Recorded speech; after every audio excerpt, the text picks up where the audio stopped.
meron akong kwento para sa inyo ngayon. Gusto niyo bang malaman kung ano ito? Aba, mukhang ang daming pang inaantok sa inyo ah. Mukhang may mga hindi natutulog ng maaga.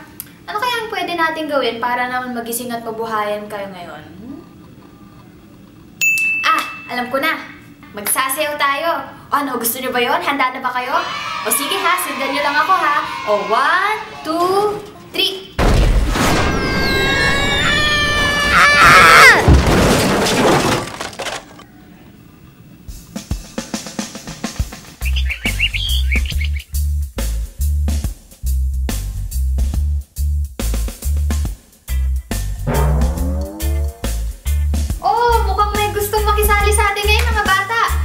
Tuloy na natin. O sige ha.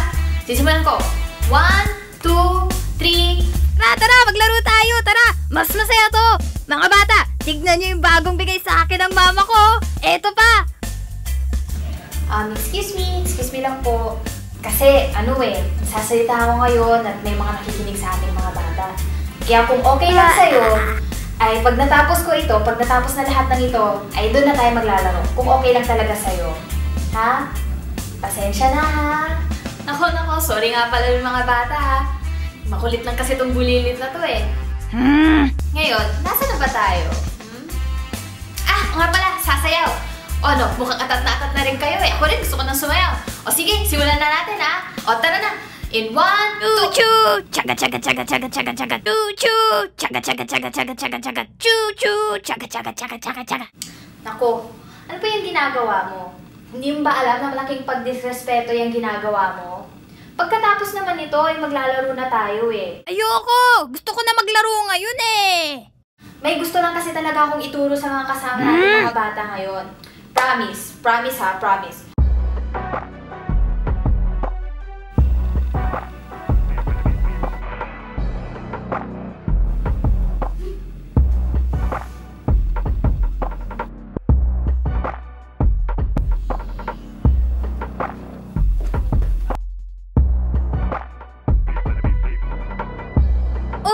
Kanina pa ako naghihintay eh. Tara, laro na ta.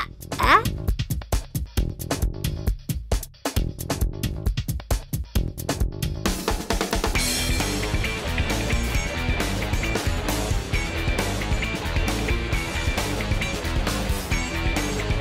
Teka lang naman po. Kinakausap ko po naman sila ng maayos. Ika naman po nakikinig. Parang nakakalungkot naman po.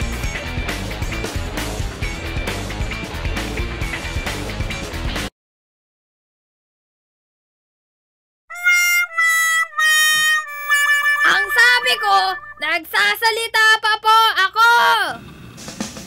O ngayon, nararamdaman mo na yung nararamdaman ko kanina. Ayaw mo kasi makinig kanina eh. O ngayon, alam mo na yung mali na nagawa mo, ha? Sorry naman po. Hindi ko naman po alam eh. Pasensya na po. Ayan mga bata ha, isang importanteng aral ang natutunan natin ngayon. Ano sa tingin niyo yun? Nagsisimula ito sa letrang R. Teka. Alam ko to eh. Race car. Hindi ba? Ravioli. Hindi, teka. Rotonda.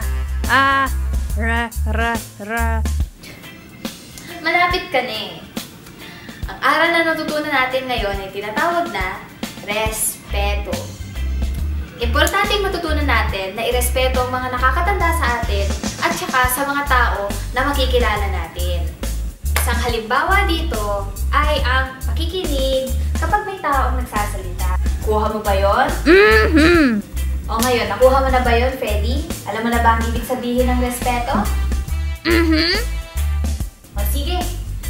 O paano yan mga bata? Hanggang dun lang muna tayo sa ngayon. Hanggang sa muli ha. Paalam! Bye-bye! Paalam!